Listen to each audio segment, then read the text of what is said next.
So if you do have a Bible, do have 1 Peter chapter 2 open. As Joan said, it's on page 1218. And as we've looked at the book of 1 Peter, what we've been thinking about is how the good news of Jesus changes absolutely everything. And this morning, we're going to be thinking about how it changes how we view this meeting, how it changes how we view church, what it is, what it's about, what it's for. And that's the big question that's hanging in the air this morning as we look at this passage. What is this gathering here about? How do we view other Christians? What is church? And I think if we were to take answers from the floor or out from the street, we'd come up with all kinds of differing answers as to what people think church is. Some people might see it as a social group, somewhere where they go to connect with some friends, to get some human contact, a little bit of interaction with another human being. Others might see it as an institution, a religious organization that does some good things and does some good in the community and just something that is part of the fabric of society. For others, it might be the thought, that's where I go to understand God a bit better. And whilst there are things like singing and other people I have to interact with, I'm here for the educational value of the sermon. Some people might view church like that. At the other end of the religious experience scale, some people might be thinking, I'm not too worried about what that preacher bloke has to say, but as long as I get to feel like I've connected with God and I've truly worshipped him, then that's good enough for me. And others might be thinking, and some of you might be here this morning, and if you are, I'm so glad you're here. Some of you might be thinking, it's just something I get dragged to. It's not something I want to be at, it's something I get dragged to. Depending on what your expectations of church are, that will determine whether you think it was good or not. So, if it's about human interaction for you, whether people talk to you will be of paramount importance.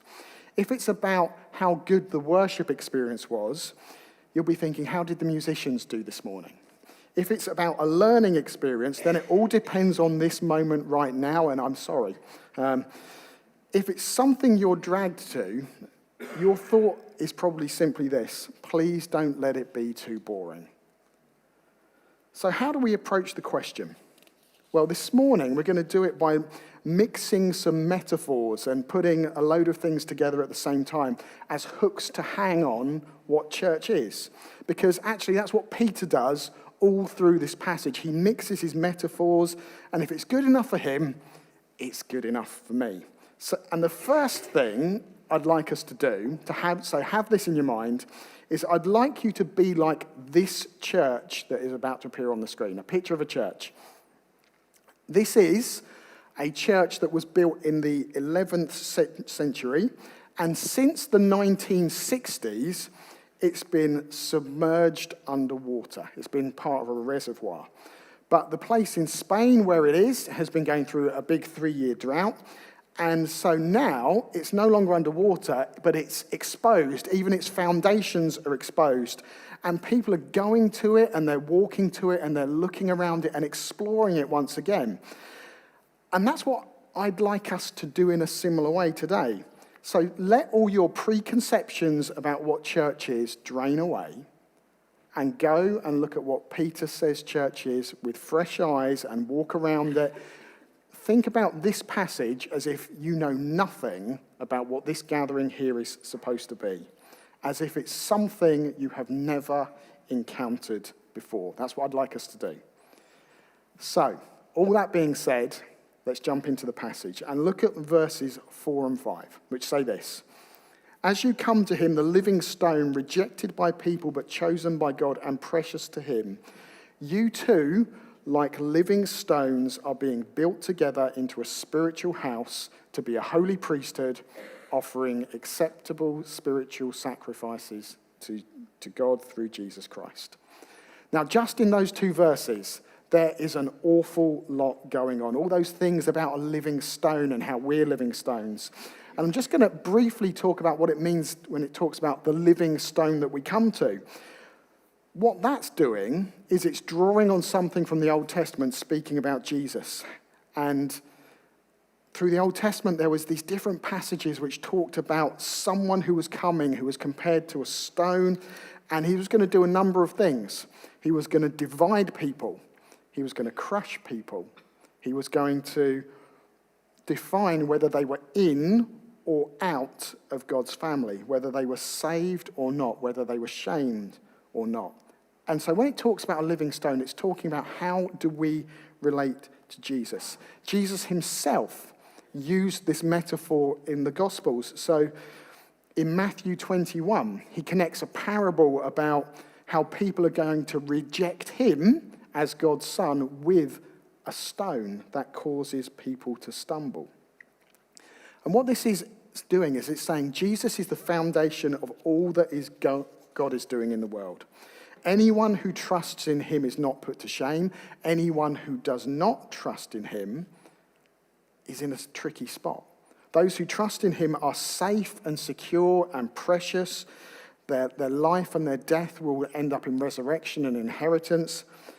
But in the words of Peter, those who don't accept him and don't follow him and don't obey him will stumble and fall and miss out on the blessings.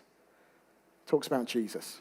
But also verses 4 and 5 say something else about us. They say, as we come to him, so as we commit our lives to him and trust him and seek to build our lives on what Jesus says, God builds individual people together, A, to be a spiritual house, and B, to be a holy priesthood. Like I say, Peter mixes his metaphors. It's a house and it's a priesthood. And there's more of that to come as we go through the passage. And this is where our expectations of what church is need to drain away. And we need to see exactly what he's saying by these different metaphors. So, as we begin to look at them, there's, as well as the metaphor of the church and all the waters draining away, there's something else I want you to do with all that we look at this morning. Now, I haven't been able to verify if this story is true or not, but I've heard it more than once, and I think it helps us understand what Peter does in this passage. And the story is this. Apparently, on one occasion, a man commissioned Picasso to paint a picture of his wife. He wanted a portrait of her that he could hang on the wall, and she sat and posed, and he painted, and on receipt of the painting, the man was mad at what had happened. Now, the picture that's about to appear isn't actually what it was, but it's the kind of thing Picasso did, because in the eyes of the man who had commissioned the painting, Picasso had not painted his wife, because this is apparently, that's a woman, those two things go together. That painting is a picture of that woman. It's uncanny, isn't it? But the man who commissioned the portrait confronted Picasso and said, why have you done it like this? Why haven't you painted what she looks like? What do you think she looks like? He was absolutely mad. And so Picasso asked him, okay, so what do you think your wife looks like? And the man went to his wallet, he pulled out a photo, a little passport photo, and said, this is what she looks like. Why can't you paint her like this? And the story goes that Picasso took this little photo and said, well, she's a bit small, she's a bit flat, and she's just a head. And what he was trying to do in saying that was this, that when he paints, his intention was not to give a two-dimensional snapshot of one moment in time, but a full picture of all that the person was. Now, I don't get it, but then I'm not an artist. But that's what he was trying to do. He was trying to show everything about the person all in one go. And as we go through this bit of Peter's letter, that's what's going on. He's showing us everything all in one go. And as we go through these various things, try and make them overlap and sit on top of each other. Let them fill your mind and show you just what this gathering here today is supposed to be. So the first thing, you are being built into a spiritual house. That's what he said. Now, what's that language? That's the language of a temple. You're being built into a spiritual house. That's a temple. What does that bring to mind for you? When you think of the Old Testament, what was the temple? Well, it was the dwelling place of God. It was the place where his special presence was made known. It was the place where people went with an expectation that God just might show up. When the temple was initially commissioned and Solomon prays in there, there's a moment where God's presence so fills the temple that the priests couldn't do their work because God was truly there. As we go through the rest of the Bible, you get people like Isaiah going to the temple and having a vision of God whilst he's there. And he says, I saw him and his train filled the temple. I saw God there. When King David wrote Psalm 62, and I have no idea what lies behind these words, he said, I have seen you in the sanctuary and beheld your power and glory. For God's people, coming to a temple had for them a sense of, I'm coming right into the presence of God, and there's a real possibility he might meet with me today. What Peter seems to be saying to us is this, that as God builds his people, as they gather together, God is present in a special way. God is present in a special way. So as we come week by week to gather here and to gather in small groups, we should be thinking, there's an experience of God I can have when I gather like this that isn't available anywhere else. I'm going to say that again. There's an experience of God I can have with these people that isn't available anywhere else. And if you think I'm overstating that, let's look at what some of the other writers of the New Testament say. So Paul writes this in Ephesians 2:22. He says, you two are being built together to become a dwelling in which God lives by his Spirit. That's quite a thought, isn't it? You together are being built. In 1 Corinthians, he says, you yourselves are God's temple, and God's Spirit dwells in your midst. I wonder, as you go to church or elsewhere to meet with other Christians, is that what you're thinking? Is that what you're thinking? When you're out there stirring your coffee and getting your biscuits, as you come into church, are you thinking in those kind of terms?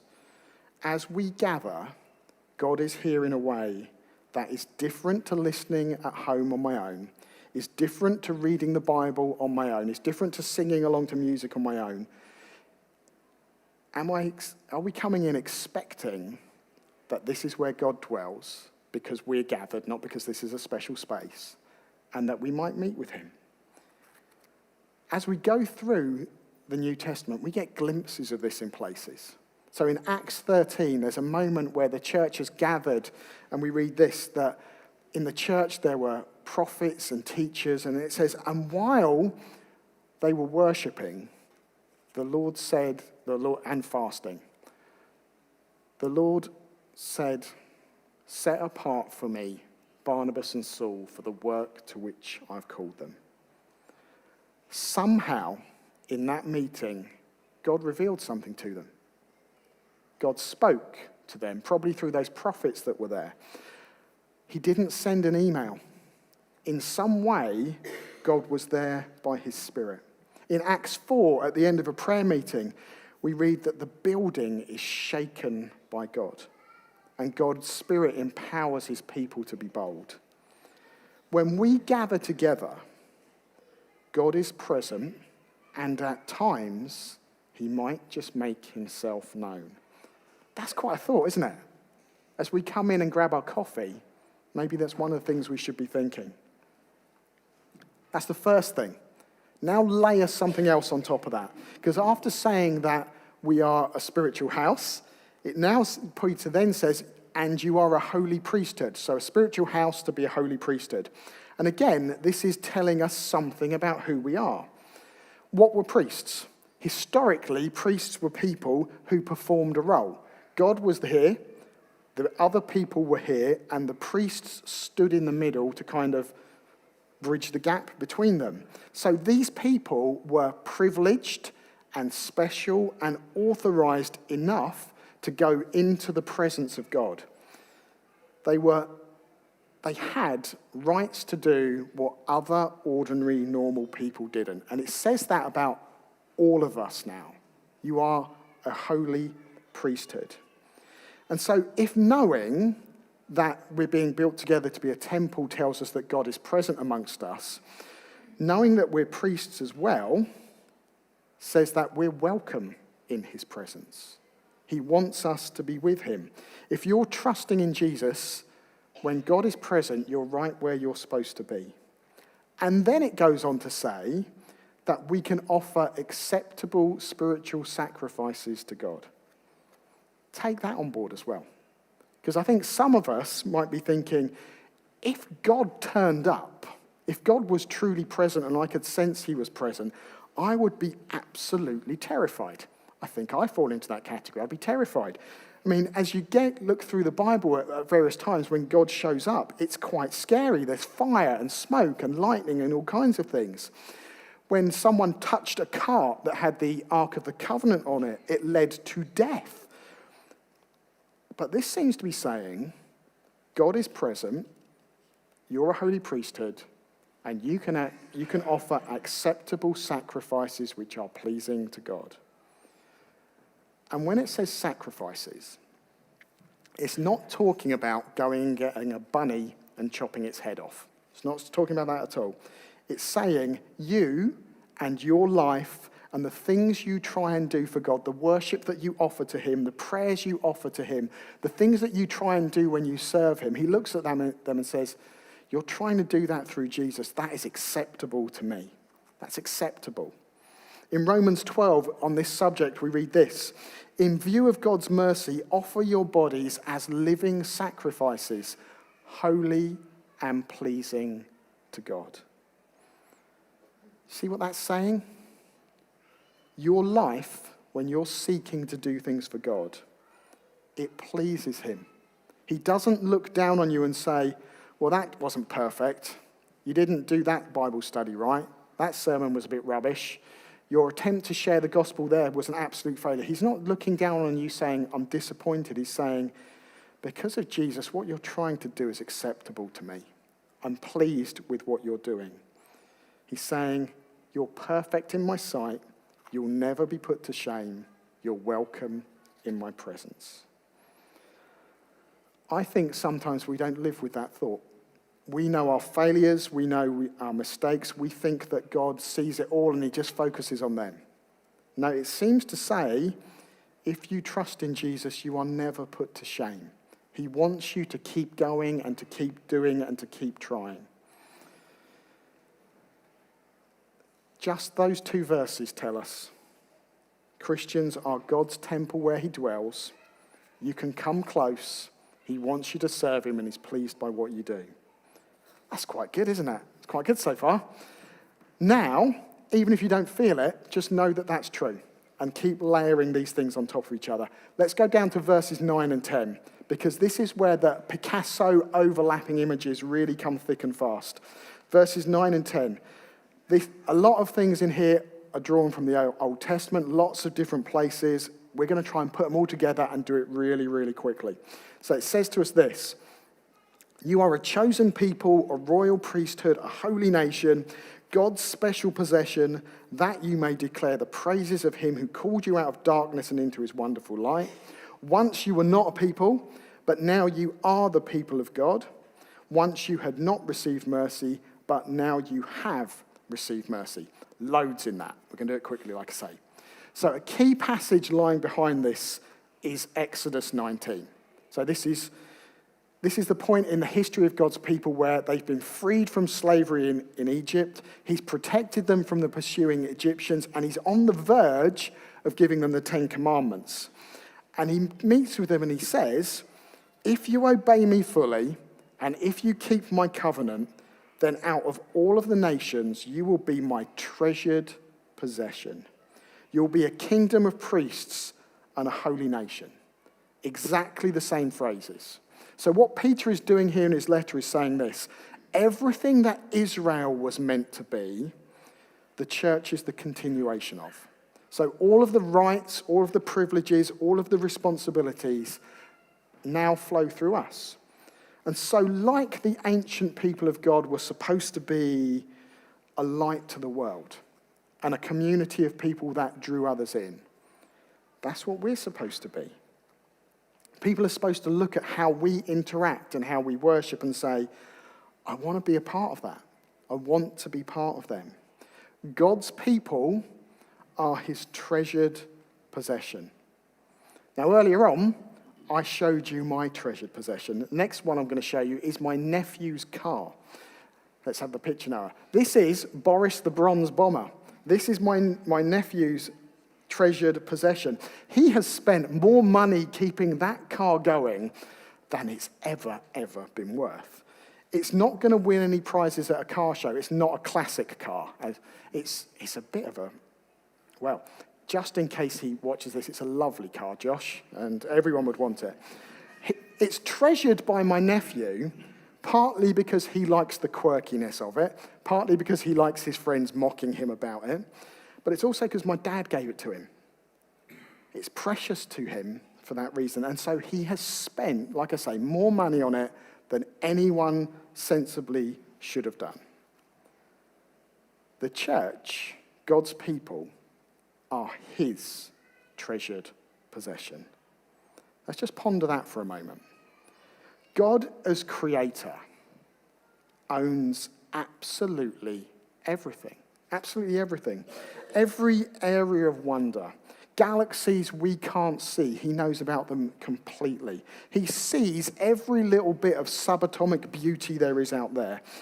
The Bible says things like this: he owns the cattle on 1,000 fields. What does he say about his people? They are his treasured possession. Out of everything, the church is his treasured possession.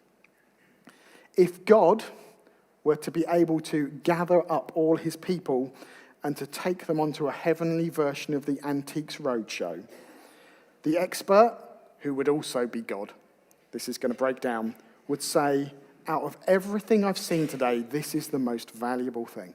This is the most precious thing here. And God would say to himself, who's the expert, I know, I paid for it, I would never, ever sell it. Now, if God treasures his people like that, does provoke the question, do we? Do we? As we look at one another, do we say to ourselves, I am standing or sitting amongst a group of people that when God looks upon us, he sees us as infinitely valuable, his treasured possession? If we do have that as something in our mind, how do we show it? How does your diary reflect it? How do your interactions with other people reflect that this is God's treasured possession that you're part of? What do you do that someone would look on and say, hey, they treasure that. They treasure those people. It's a challenge. And like I say, the things come thick and fast in this passage. We are also God's chosen people. And we're not going to try and pull that apart and tie ourselves up in that. We're just going to let what God says about it speak to us. This is drawing on the book of Deuteronomy 7, when God speaks again to his ancient people and says that he has chosen them. He's chosen them, not because they were special, not because they'd done anything to deserve his choosing of them, but because it flowed out of him. I chose you because I loved you. That's what God says. Didn't choose you because you were special, but because he loved you. We've got time for one more. Verse 10. Once you were not a people, but now you are the people of God. Once you had not received mercy, now you have received mercy. And the story which lays behind this one is perhaps one of the most scandalous and shocking ones of the Old Testament. In the Old Testament, there was a prophet called Hosea. And God told him, and hopefully he's never done this to anyone else since, God told him, go and marry an adulterous woman. Go and marry her. Marry a prostitute. And he does. He marries a woman called Gomer, and she is unfaithful to him. She messes around with other men. As time goes by, Gomer has 3 children. About the first one, it says, Gomer bore Hosea a son. But then she has 2 other children. And it simply says this: Gomer had a son. Gomer had a daughter. It seems to suggest, and the implication is that at best, there's a sense of confusion about who the father of these 2 children are. And Hosea, prompted by God, gives them 2 names: not loved, not my people. Now that's a father who's not going to win any presents on Father's Day by those names. But he calls them, prompted by God, not loved and not my people. And the point of God doing this was that Hosea's marriage was going to be a lived-out metaphor of how the people had treated God. They'd gone to other gods, they'd ignored him, they hadn't been faithful to him, even though he had provided for them and had been faithful to them. He was like a faithful husband, they were like Gomer. Gomer eventually leaves Hosea. She's mistreated and abused by men. And after some time, God speaks to Hosea again about how he's going to bring his people back to himself, and again, how this marriage is going to be an illustration of this. So he says, this is what God says initially: I'm going to speak tenderly to my people, I'm going to woo them, and then he says, I will show love to the one I called not loved, and to those who I called not my people, I will call my people, and they will say, you are my God. Chapter 3 of that book begins with God saying to Hosea, go and show love to your wife again. As an illustration of what I'm going to do for the people of Israel, you go and show love to her again. Even though at that moment she's loved by another man and is an adulteress, love her the way God loves his people. And verse 2 of that chapter simply says this, in Hosea's words, so I bought her. So I bought her. He would pay whatever price was necessary to get back the wife who cheated on him, who had potentially had children with other men. Nothing was too high. No price was beyond him. That's what 1 Peter 2 is drawing on. Once you were not a people, now you are. Once you had not received mercy, now you have. And as we think about how the good news of Jesus changes everything, these are the pieces we need to put together like a Picasso. We need to try and see all of these things at the same time, so that all of the stuff, all of our preconceptions about church drain away, and we see church for what it should be. So as you get your coffee on a Sunday morning, or head off to small group, or meet with other Christians somewhere, know this: as you meet with them, that's where God is specially present by the Holy Spirit. And he might just move in power. If you are a follower of Jesus, you are welcome in God's presence. And as you try and live for him, he's pleased by what you do. Even if you fail and mess up, he's pleased by you. Together, we are God's people on earth, and we're supposed to be an example to the world around us of what it means to be part of his family. We are God's greatest treasure. He has chosen us simply because he loves us. He has paid the highest price to make us his. Once we had not received mercy, now we have received mercy. And in a moment, we're going to reflect on the price that he paid for us. And so, if the picture today is any clearer to you about what church should be, if some of the flood damage has drained away, or you've got a better view of what God says we are, what should we do with it? What should we do? Well, again, that's in 1 Peter 2, verse 9. All of this happens so that we can declare the praises of him who called us out of darkness and into his wonderful light. That's what we're supposed to do. We're supposed to declare the praises of God. We're supposed to put all of these things together and say, wow, Isn't God amazing? And that declaring of his praise goes through our life, through our words, through our worship, through our prayer. We're supposed to declare the praises of him who called us out of darkness, out of separation, into his family. I'd like to encourage you to do something this week. Keep coming back to this passage. There's a little challenge for you. Read 1 Peter 2, 4-10 every day. It's just 6 verses. And keep thinking about what God says the church is. And let's see what next Sunday's like. Let's see if we can bring some of this, or some more of this, should I say, into our meetings. Because maybe it will change how you view church and one another forever. We're going to pray. Let's pray.